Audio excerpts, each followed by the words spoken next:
अस्सलामुअलैकुम, बुलेटिन में खुशामदीद। मैं हूं शाहज़ेब अहमद और मैं हूं सबा शेख। हेडलाइंस आपने जानी। सबसे पहले आपको बताएंगे कि बरतानिया ने पाकिस्तान को सफरी पाबंदियों की रेड लिस्ट में शामिल कर दिया। कीनिया, बांग्लादेश और फिलिपाइन भी रेड लिस्ट में शामिल हो गए हैं। बरतानिया के शहरी इन ममालिक का सफर नहीं कर सकेंगे। आपको बताएं, बरतानिया आने वाले बरतानवी शहरियों को 10 दिन करंतना करना होगा। बरतानिया के शहरी इन ममालिक का सफ़र नहीं कर सकेंगे, जिनमें फ़िलिपाइन, पाकिस्तान, कीनिया और बांग्लादेश शामिल हैं। आपको बताते चलें, खबर यह है कि बरतानिया ने पाकिस्तान को सफरी पाबंदियों की रेड लिस्ट में शामिल कर दिया है। कीनिया, बांग्लादेश और फ़िलिपाइन भी रेड लिस्ट में शामिल हो गए हैं।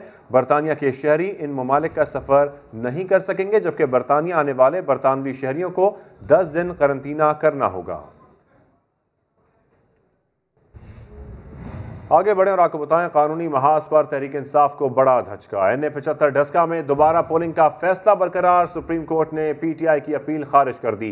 मुख्तसर फैसले में वाजे किया कि प्रिजाइडिंग अफसरान के लापता होने से पूरे इंतखाबी अमल को धचका लगा। मुस्तकबिल में ऐसे वाकयात की रोकथाम के लिए गाइडलाइंस दें कि इस हवाले से रिपोर्ट कर रहे हैं जुल्करनैन इकबाल। जुमे का दिन सिर्फ नून लीग ही नहीं, हुकूमत पर भी भारी पड़ने लगा। सुप्रीम कोर्ट से तहरीक इंसाफ को रिलीफ ना मिल सका। NA-75 के तमाम पोलिंग स्टेशन पर 10 अप्रैल को पोलिंग का इलेक्शन कमीशन का फैसला बरकरार। PTI के अली असजद मलही की अपील खारिज कर दी गई। अदालत ने समाअत के बाद मुख्तसर फैसला सुना दिया। जस्टिस उमर अता बंदियाल ने रिमार्क्स दिए कि प्रिजाइडिंग अफसरान के गायब होने से इंतखाबी अमल को धचका लगा। नताइज मुतासिर हों तो दोबारा पोलिंग हो सकती है। मुस्तकबिल में ऐसे वाकयात ना हों, इस हवाले से गाइडलाइंस जारी करेंगे। इलेक्शन कमीशन ऐसा हुक्म देता कि दोबारा कोई ऐसा करने की जुर्रत ना करे। सुप्रीम कोर्ट के फैसले के बाद चीफ इलेक्शन कमिश्नर की सेक्रेटरी ECP को फौरी लाहौर जाने की हिदायत। सिकंदर सुल्तान राजा का कहना था कि यकीनी बनाया जाए इंतखाबात शफाफ और मुनसिफाना हों, ज़िमनी इलेक्शन में होने वाली कोताहियां दोबारा ना हों। तो डस्का इलेक्शन पर रद्द-ए-अमल। मरियम नवाज का ट्वीट सामने आ गया। कहती हैं, मुस्लिम लीग नून ने डट कर मुकाबला किया और वोट पर पहरा भी दिया। सिर्फ इलेक्शन से बात नहीं बनेगी, इलेक्शन कमीशन के अमले को अगवा करने के जुर्म का हिसाब भी देना होगा। बिल्कुल, इलेक्शन कमीशन का 10 अप्रैल को री पोलिंग का फैसला बरकरार है और इसके बाद रद्द-ए-अमल सामने आया है मरियम नवाज का। उन्होंने ट्वीट किया है और ये लिखा है कि मुस्लिम लीग नून ने डट कर मुकाबला किया और वोट पर पहरा भी दिया। सिर्फ री इलेक्शन से बात नहीं बनेगी, इलेक्शन कमीशन के अमले को अगवा करने के जुर्म का हिसाब भी देना होगा। और अदालती फैसला कबूल है, मुस्लिम लीग को अवामी अदालत में शिकस्त देंगे। तहरीक इंसाफ के रहनुमाओं का ऐलान। लीगी तर्जुमान मरियम औरंगजेब कहती हैं, अवामी मैदान के भगोड़ों के लिए अब कोई जगह नहीं। अब उनके लिए हर दिन भारी होगा। जुम्मा हमेशा नून लीग पे भारी होता है। बोल रहे थे कि जुम्मा भारी होता है, ये उनके लिए पैगाम है। जुमा नून लीग पर भारी तो न हुआ, PTI को धचका जरूर लग गया। असजद मलही ने फैसला तो कबूल किया, लेकिन साथ ही इलेक्शन कमीशन से शिकवा कर डाला। हम तहे दिल से सुप्रीम कोर्ट की इज्जत करते हैं। इलेक्शन कमीशन ने जो करना था वो कर लिया। जस्टिस साहिबान शुरू दिन से कह रहे थे कॉन्स्टिट्यूशनल बॉडी है, इसलिए उसकी रिस्पेक्ट हमें करनी चाहिए। हम करते हैं, मजबूरी है, मजबूरन भी काम करने पड़ते हैं। उस्मान डार ने इंतखाबी अखाड़े में मतवालों को धूल चटाने का दावा किया। इलेक्शन कमीशन ऑफ पाकिस्तान की जीत हुई है, काबिले एहतराम अदालतों को तनकीद का निशाना नहीं बनाएंगे। अवाम की अदालत में नून लीग की मंजी ठोक के दिखाएंगे। नौशीन इफ्तिखार ने अदालती फैसले को डस्का के अवाम की जीत करार दिया। प्रेसिडेंट सेट हो गया, पाकिस्तान में आने वाले इलेक्शंस में कोई रिगिंग प्लान नहीं कर सकेगा। मरियम औरंगजेब का कहना था कि हल्के के अवाम ने वोट को इज्जत दिलाई। वो लोग जो अवामी मैदान से भगोड़े हैं, जिनकी सरबराही और सहूलतकारी इमरान साहब करते हैं, उनकी अब पाकिस्तान में कोई जगह नहीं। मरियम औरंगजेब ने कहा कि अवामी तायद से मुस्लिम लीग नून जल्द वापस आ रही है। आपको बताएं, PTM की स्टीयरिंग कमेटी का इजलास आज तलब कर लिया गया। स्टीयरिंग कमेटी में पीपल्स पार्टी और ANP को दावत नहीं दी गई। हंगामी इजलास में अपोजिशन जमातों की आइंदा की हिकमत अमली पर गौर होगा। इस हवाले से मजीद जानते समा के नुमाइंदे उस्मान खान से। उस्मान, आज इनकी स्टीयरिंग कमेटी का इजलास है, इस तरह से तो दूरियां और बढ़ेंगी। जी बिल्कुल, चूंकि अब पीडीएम के मुस्तकबिल का तयन करना है, इसलिए स्टीयरिंग कमेटी का इजलास आज तलब किया गया है, जिसमें पीपल्स पार्टी और एएनपी को जो है वो दावत नहीं दी गई है। हंगामी इजलास चूंकि आज बुलाया गया, जिसमें अपोजिशन जमातों की आइंदा की हिकमत पर गौर होगा। पीपल्स पार्टी और एएनपी के बगैर जो है वो किस तरीके से आगे बढ़ना है, ये पीडीएम के रहनुमा जो फैसला करेंगे। लॉन्ग मार्च हुकूमत मुखालिफ लायामर जो है उस पर मशावरत की जाएगी। पीपल्स पार्टी और एएनपी को साथ लेकर चलना है, नहीं पीडीएम रहनुमा आज फैसला करेंगे। और 3 रोज से जो मुसलसल नून लीग के इजलास हो रहे थे, उसमें नवाज शरीफ ने भी पीपल्स पार्टी से जो है वो फासले मजीद बढ़ाने की हिदायत कर दी है। तो अब ये जो इजलास है इंतहाई अहमियत का हामिल है, जिसमें ये फैसला करना है कि अब जो अपोजिशन का इत्तेहाद है वो किस तरीके से आगे चलेगा, वो पीडीएम बाकी रहेगी या ये इत्तेहाद खत्म हो जाएगा। ये तमाम चीजें हैं जिसके ऊपर जो है वो आज शाहिद खाकान अब्बासी की रिहाइश का बताया जा रहा है, ये इजलास हो रहा है, उसमें तमाम फैसले किए जाएंगे। अपडेट करने के लिए शुक्रिया उस्मान। जनूबी अफ्रीका के खिलाफ पहले वनडे में पाकिस्तान की शानदार बॉलिंग, 55 रन पर जनूबी अफ्रीका का टॉप ऑर्डर पवेलियन चलता किया। सेंचुरियन में जारी पहले वनडे में पाकिस्तान ने टॉस जीतकर पहले फील्डिंग का फैसला किया, जो दुरुस्त साबित हुआ। कौमी बॉलर्स ने मेजबान बल्लेबाजों को विकेट पर टिकने न दिया। 34 रन पर शाहीन शाह अफरीदी ने क्विंटन डी कॉक को आउट करके ब्रेक थ्रू दिलवाया। 7 रन के इजाफे के बाद एडन मार्कम भी शाहीन अफरीदी का शिकार बने। मोहम्मद हसनैन ने कप्तान टिम्बा को पवेलियन की राह दिखाई। हेनरिच क्लासन को फहीम अशरफ ने आउट किया। और अब बात करते हैं कोरोना की तीसरी लहर के वार की। एक ही दिन में रिकॉर्ड 5234 नए कोरोना केसेस रिपोर्ट हुए। मुस्बत केसेस की शरह 10% से जायद रही। एनसीओसी के मुताबिक मजीद 83 अफराद जिंदगी की बाजी हार गए। अमवात की मजमूई तादाद 14,615 हो गई है। मुल्क भर में एक्टिव केसेस 56,347 हैं। सरबराह एनसीओसी असद उमर ने अवाम से एहतियाती तदाबीर पर सख्ती से अमल की अपील कर दी। ट्विटर पैगाम में कहा, पूरा खित्ता कोरोना की शदीद लहर की लपेट में है। शहरी वबा के फैलाव को रोकने में किरदार अदा करें। मास्क पहने और पुरहजूम मकामात पर जाने से गुरेज करें।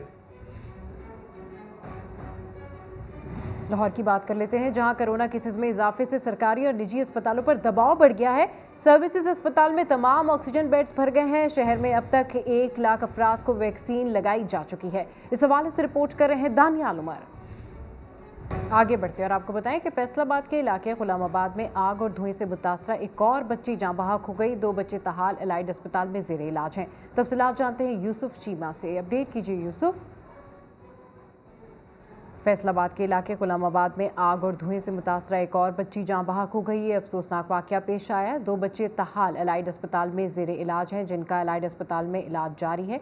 ये खबर दे रहे हैं आपको फैसलाबाद से, जहां पर इस अफसोसनाक वाक़े में धुएं और मुतासरा एक बच्ची जो है वो उससे जाँ बहक हो गई है। इस हवाले से मज़ीद तफसीलात जानते हैं यूसुफ चीमा से। यूसुफ, अपडेट कीजिए। और देखिए, बिल्कुल ये अफसोसनाक वाकया चूड़ माजरा का इलाका है, जहाँ पर पेश आया था। इब्तदाई तौर पर रेस्क्यू ने यहाँ से 4 बच्चों को जो है यहाँ से अस्पताल जो है जनरल अस्पताल मुंतकिल किया, जहाँ से बच्चों को तशवीशनाक हालत के अंदर जो है एलाइड अस्पताल मुंतकिल कर दिया गया था। इसके बाद अब 2 बच्चे जो हैं, जो जिनकी उम्र तकरीबन 8 माह और एक बच्चे की उम्र जो है तकरीबन 1.5 साल की, दोनों बच्ची जो है जुलस में और धुएं के बायस, दम घुटने के बायस जो है उनकी मौत वाक़या होगी। जबकि 2 बच्चों की हालत अभी भी तशवीशनाक है और उनको एलाइड अस्पताल में उनका इलाज जारी है। तो हम रेस्क्यू ने इब्तदाई तौर पर शॉर्ट सर्किट जो है वो ही इस आग लगने की वजह बताई है और रेस्क्यू की जानब से आग पर काबू पा लिया गया और कूलिंग का अमल भी खत्म कर दिया गया है। ठीक है, अपडेट करने के लिए शुक्रिया यूसुफ। थरपारकर की तहसील छाछरों के नवाही गांव में आग लगने से 10 झोंपड़ियां जल गईं। घर में मौजूद लाखों रुपए का सामान राख हो गया। लोगों ने फौरन निकल के अपनी जानें बचाईं। मकीनों के मुताबिक इत्तला के बावजूद फायर ब्रिगेड की गाड़ियां ताखीर से पहुंची, जिसकी वजह से नुकसान ज्यादा हुआ। आग लगने की वजह ताहल मालूम ना हो सकी। लाड़काना हादसे के बाद लोग एम्बुलेंस के मुंतजिर रहे। चिंची और मोटरसाइकिलों पर लाशों और जख्मियों को अस्पताल पहुंचाया। पीटीआई रहनुमा खुर्रमशेर जमान बोले, सिंध की हुक्मरान खानदान ने पूरे सूबे में सेहत का निज़ाम तबाह कर दिया। नुसरत सहर अब्बासी कहती हैं, एम्बुलेंस नहीं दे सकते थे तो मैयत ले जाने के लिए गधा गाड़ी ही दे देते। तो क़यामत का दिन था। हमें ये सोच रहे किसको उठाए किसके न उठाए। डाले में से उठा के ले आया, चिंची पे ले उठा के लेके आया, मोटर बाइक पे उठा के लेके आया। बिलावल के हलके लाड़काना में खौफनाक ट्रैफिक हादसा। लाशें पड़ी रही, जख्मी तड़पते रहे, लेकिन काफी देर तक कोई सरकारी एम्बुलेंस ना आई। अपनी गाड़ियों में वो मैयत उठा के वो कैजुअल्टी तक पहुंचाए। कोई भी स्पेशलिस्ट डॉक्टर नहीं था।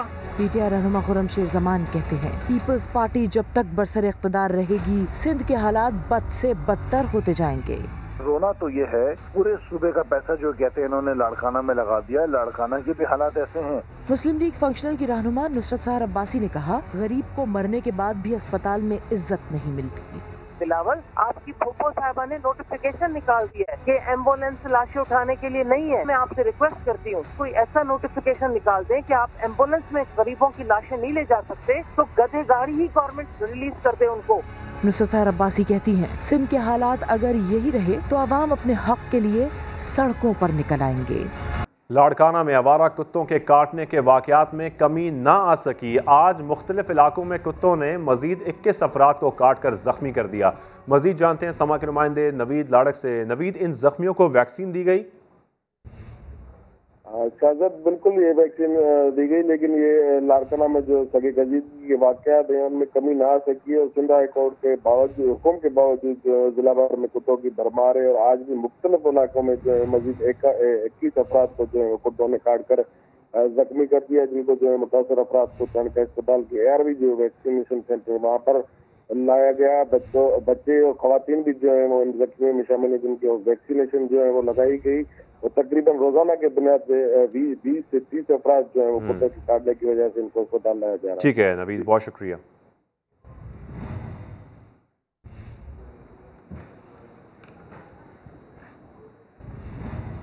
और अभी आपको बताएं कि इस वक्त मुआविन खुसूसी शहबाज गिल मीडिया से गुफ्तगू कर रहे हैं। आइए आपको बराह रास्त लिए चलते हैं कि जो आबादियां हैं वो बढ़ रही हैं, ना उनके गंदे पानी के निकास का कहीं पर कोई सोचा जाता है लॉन्ग टर्म, ना उनके लिए रोड्स का जो नेटवर्क है उनका, बिजली, इलेक्ट्रिसिटी, गैस।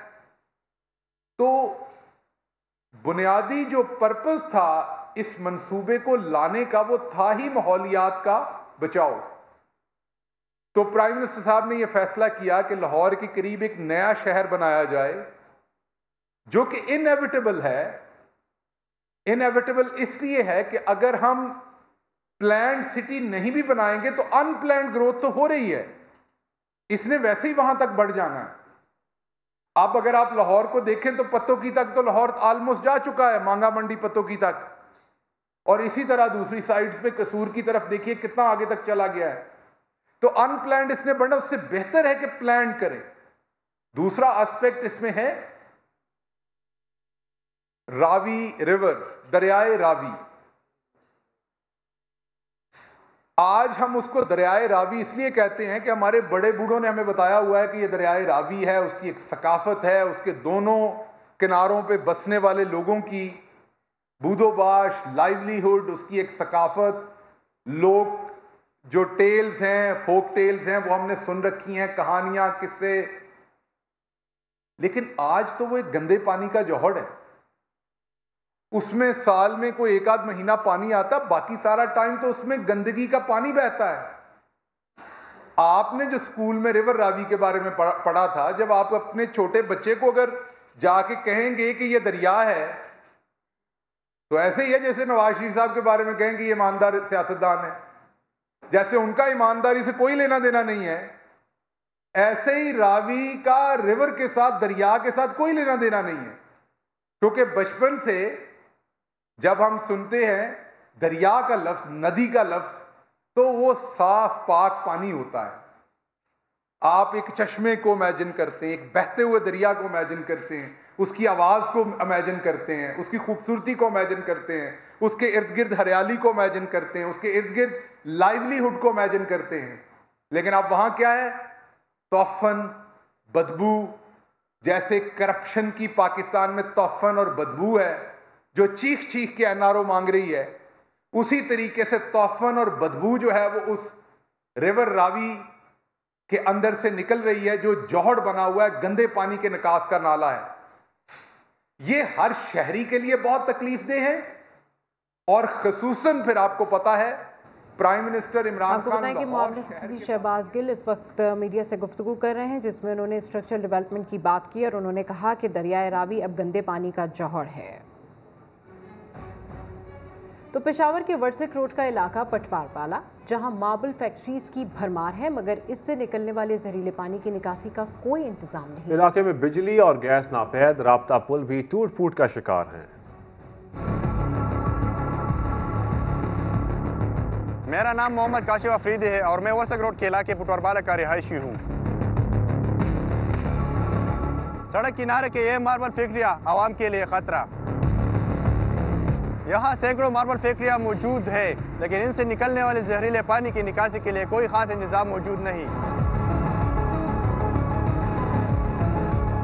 इलाके का वाहिद राब्ता पुल वो भी टूट फूट का शिकार।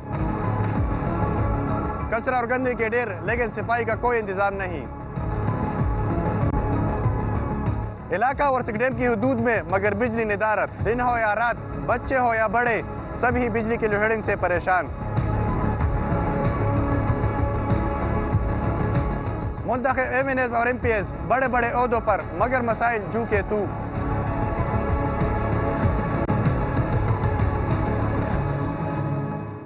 अनदेखा पाकिस्तान में आपको दिखाते हैं जेहलम के किला रोहतास की बाउली पहाड़ों को काटकर बनाया गया ऐसा सीढ़ियों वाला कुआं जहां से सलातीन के पूरे पूरे लश्कर पानी पिया करते थे। इस हवाले से रिपोर्ट कर रहे हैं आबिद अली। आपने कुएं तो बहुत देखे होंगे, लेकिन हम आपको एक ऐसा कुआं दिखाएंगे जिसमें से 10 नहीं, 20 नहीं, बल्कि सलातीन के पूरे पूरे लश्कर पानी पिया करते थे। पहाड़ों का सीना चीर कर बनाया जाने वाला किला रोहतास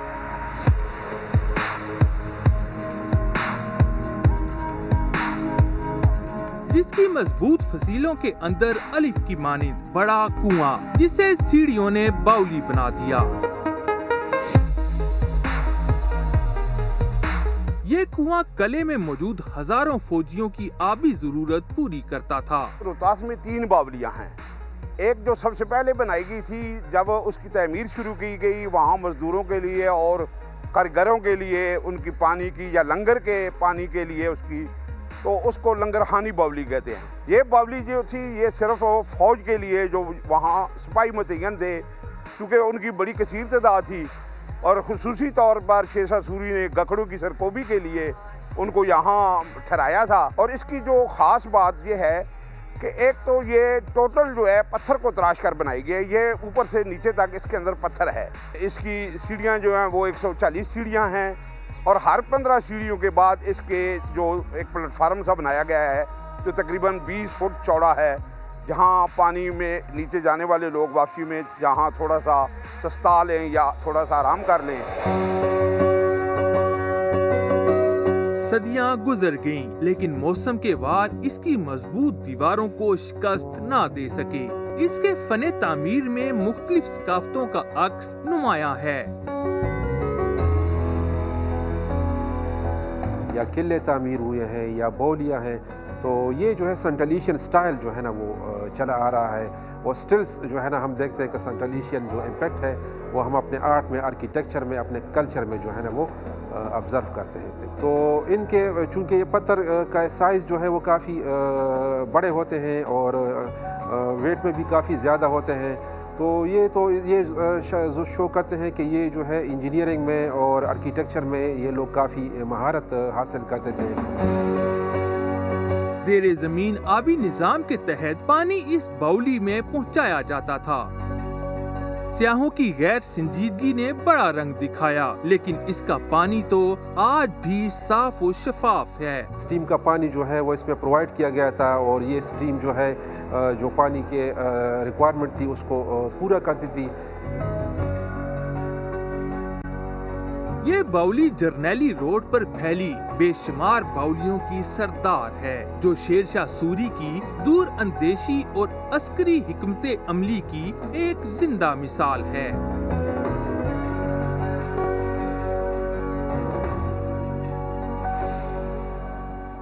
तो जैसे कराची में गर्मी बढ़ती जा रही है, वहीं गर्मी से इंसान ही नहीं जानवर भी परेशान नजर आते हैं। जानवरों का हाल जानते हैं, चिड़ियाघर में मौजूद है समा के नुमाइंदे खुर्शीद आलम। जी खुर्शीद, आगा कीजिए। जहाँ कराची में सूरज तवा नेज़े वाली कैफियत पे आ चुका है और ऐसे में इंसान और जानवर सभी गर्मी से बेहाल हुए जा रहे हैं। मैं इस वक्त मौजूद हूँ कराची चिड़ियाघर में, जहाँ पर मलका और मधुबाला के नहलाने का माकूल इंतज़ाम किया गया है। और इस वक्त आपको नज़र आ रहा होगा कि जो उनका रखवाला है वो उस पर पानी की फवार डाल रहा है। अपने तालाब से ये दोनों निकली थी और उसके बाद उन्होंने मिट्टी का अपने ऊपर स्प्रे किया था ताकि कीचड़ और नमी जो है उनकी जिल्द को सूरज की तमाज़त से महफूज रखे। लेकिन इस वक्त भी आपको नज़र आ रहा होगा कि पानी के जो थपेड़े उन पर डाले जा रहे हैं, पाइप का प्रेशर डाला जा रहा है। इसी तरह हमने देखा है शेर जो बंगाल टाइगर है उसके पिंजरे में भी बर्फ़ का इंतज़ाम किया गया है, वहाँ पर भी पानी का छिड़काव किया गया है। तो कराची चिड़ियाघर के जानवर हों या कराची में बसने वाले करोड़ों इंसान, सभी गर्मी से बेहाल हैं। और यह सूरत हाल है। इस वक्त भी दर्जा हरारत 38 दर्जे को क्रॉस कर रहा है और जिस शदीद गर्मी की पेशगोई चंद रोज़ पहले की गई थी वो बदस्तूर इस शहर को अपनी लपेट में लिए हुए है। बिल्कुल, जानवर भी गर्मी से परेशान नजर आ रहे हैं। खुर्शीद आलम, बहुत शुक्रिया। ज़ख़ीरा अंदोज़ों की शामत, तफसील बताएंगे कुछ ही देर में। कराची के इलाके औरंगी टाउन में इमारत गिरने के वाक़े पर KMC के director anti encroachment Bashir Siddiqui का मौक़िफ़ सामने आ गया, जिनका कहना है कि इस वाक़े को गफलत नहीं बल्कि कुदरती आफत समझा जाए। क्योंकि मजदूरों के बजाय मशीनरी इस्तेमाल करते तो करीबी इमारतों को ज्यादा नुकसान होता है। इस बारे में मजीद बताएंगी समा की नुमाइंदा जमजम सईद। अपडेट कीजिए जमजम। जी बिल्कुल, आज सुबह औरंगी टाउन में तजावुज़ात के ख़िलाफ़ ऑपरेशन जारी था कि अचानक 3 मंजिला इमारत जो है वो गिर गई। इस वक्त मेरे साथ मौजूद है director anti encroachment KMC Bashir Siddiqui, उनसे बात करेंगे। क्या कहना चाहेंगे? आपको ये नहीं लगता कि KMC की गफलत थी इस वाक़े में? ये जो इमारत थी ये 3 मंजिल इमारत थी, 2 मंजिल बनी हुई थी और बाकी जो इस पर चादरें थी। लेबर चादरें उतारते वक्त जो है उनके साथ ये हादसा हुआ और वो हादसा हुआ, ये नीचे गिरे और जो दब गए। इसमें अगर आप देखें तो ये कुदरती आफात, इसको आप देखेंगे कुदरती आफात का अमल होगा। ये एक्सपर्ट लेबर है, ये 2 महीने से काम कर रही है हमारे साथ। आप ये नहीं समझते कि जहाँ पर मशीनरी का इस्तेमाल होना चाहिए था वहाँ पर मजदूर जो है वो KMC का अमला हाथ से जो है वो काम कर? अगर हम ये लेबर यूज़ नहीं करें, मशीन यूज़ करेंगे तो इंजरी का और नुकसान का ज़्यादा अंदेशा है। इसलिए सबसे पहले हम लेबर लगाते हैं। जब ये वहाँ लेबर अपना काम कर देती है उसके बाद उस पर मशीन लगाते हैं। बिल्कुल, बशीर सिद्दीकी मेरे साथ मौजूद थे जिनका यही कहना था कि सुप्रीम कोर्ट के अहकामात के बाद जो है ये तजावुज़ात के ख़िलाफ़ ऑपरेशन जारी था, क्योंकि एरिया जो है वो औरंगी का बहुत ज़्यादा कंजस्टेड था और औरंगी 5 नंबर बहुत ज़्यादा कंजस्टेड था। उस वजह से जो है वहाँ पर मशीनरी जा नहीं सकती थी, तो हाथ से जो है वो मज़दूर उस वक्त काम कर रहे थे। जी, अपडेट करने के लिए शुक्रिया जमजम। लाहौर में मुल्तान रोड पर डीलर के गोदाम पर छापा, 2000 से ज़ायद चीनी के बैग जब्त कर लिए गए। मजीद जानेंगे समा की नुमाइंदा शाहीन मिशाल से। शाहीन, इंतजामिया ज़ख़ीरा अंदोज़ों के खिलाफ क्रैकडाउन कर रही है? जी बिल्कुल, क्रैकडाउन चल रहा है क्योंकि लाहौर में एक तो शहरियों को चीनी मिल भी नहीं रही थी और दूसरी प्राइसेस बहुत ज़्यादा हाई थी। इस हवाले से DC लाहौर की हिदायत पर चीनी के जो ज़ख़ीरा अंदोज़ थे उनके खिलाफ क्रैकडाउन किया गया है और मुल्तान रोड पर 50 किलोग्राम के 2000 से ज़्यादा जो चीनी के बैग थे वो जब्त कर लिए गए हैं। और इसके हवाले से जो DC का कहना था कि डीलर ने सेक्रेटरी मार्केट को, कमेटी को जो है वो स्टॉक के बारे में नहीं बताया हुआ था, जिस हवाले से ये कार्रवाई की गई। उनका ये भी कहना था कि चीनी के ज़ख़ीरा अंदोज़ों के खिलाफ इस तरीके से क्रैकडाउन चलता रहेगा ताकि क्रैकडाउन चलता रहेगा। शाहीन, बहुत शुक्रिया। और आपको बताएं, डॉलर तो 22 माह पुरानी वाली कीमत पर वापस आ गया, लेकिन खुश्क दूध समेत दीगर चीज़ों की कीमतें कम ना हुई। और इसकी वजह क्या है जानते हैं कराची से रिजवान आलम की इस रिपोर्ट में। 8 माह में डॉलर 16 रुपए सस्ता होने के बावजूद महंगाई की आग ठंडी होने का नाम ही नहीं ले रही है। अमरीकी डॉलर की कदर तो 9% नीचे आ गई है, लेकिन डॉलरों में दरामद होने वाली अशिया की कीमतें कम होने के बजाय उनमें 7 से 50% तक इजाफा हो चुका है। आप 16 रुपए की बात करें, अगर 116 रुपए भी हो जाए ना, अगर 116 रुपए भी अगर नीचे चला जाए तो भी कोई फायदा नहीं होगा, जहाँ तक मेरा ख्याल है। क्योंकि चेक एंड बैलेंस यहाँ पे बिल्कुल भी नहीं। अपना मुनाफा लोग कम नहीं करना चाहते, बस दिन ब दिन लोगों की हवस बढ़ती जा रही है। जब डॉलर बढ़ता है तो उसके लिहाज से बढ़ जाती है कीमत, लेकिन कम होने से कोई फर्क नहीं पड़ता है। दुकानदार कहते हैं कीमतें अगर कम नहीं हो रही तो इसके जिम्मेदार वो हरगिज नहीं है। वोटर है या जो इसके नुमाइंदे हैं या गवर्नमेंट में जो ओहदेदार है जो बैठे हुए हैं, ये तो सवाल का जवाब वो दे सकते हैं। हमें तो एक चीज़ 10 रुपए की आएंगे, हम 12 की बेचेंगे, 12 की आएगी 13 की बेचेंगे। मगर महंगाई कैसे कंट्रोल होगी? कराची चैम्बर के नायब सदर साबिक गुटलक ने हल बता दिया। गवर्नमेंट का भी एक चेक एंड बैलेंस करें कि भाई ये प्राइसेस क्यों इतने बढ़ जाते हैं, एकदम से घटते नहीं है। डॉलर की कीमत में कमी का सारा मुनाफा इम्पोर्टर्स, डीलर्स और होलसेलर समेत दुकानदारों की जेब में जा रहा है, लेकिन अवाम इससे महरूम है। डॉलर की कीमतें 2 साल की कमतरीन सतह पर आ चुकी हैं, लेकिन किसी एक शय की कीमत में भी इस जुड़िया बाजार में हमने कमी नहीं देखी। सार्फिन नाखुश हैं और दुकानदार अपना मुनाफा कम करने के लिए तैयार नजर नहीं आते। कैमरामैन शाहिद बिलोच के साथ सैयद रिजवान आलम, समा, कराची। में कोरोना से बचाव की वैक्सीनेशन जारी है। 65 साल से जायद उम्र के अफराद ऑन स्पॉट रजिस्ट्रेशन करा सकेंगे।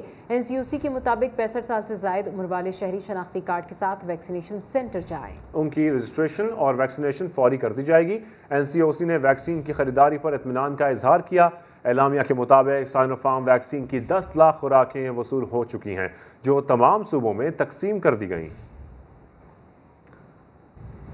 कोरोना की तीसरी लहर ने खतरे की घंटी बजा दी। अस्पतालों में वेंटिलेटर्स और ऑक्सीजन बेड्स भर चुके हैं। NCOC के मुताबिक कोरोना केसेस में रोज बरोज इजाफा हो रहा है। मुल्तान में 70%, गुजरावाला में 60% और इस्लामाबाद में 50% वेंटिलेटर्स कोरोना मरीजों के ज़रिए इस्तेमाल है। स्वात में 100% ऑक्सीजन बेड्स भी कोरोना मरीजों को दिए गए हैं। पेशावर में 87% और गुजरात के अस्पतालों में 73% ऑक्सीजन बेड्स पर कोरोना मरीज मौजूद हैं।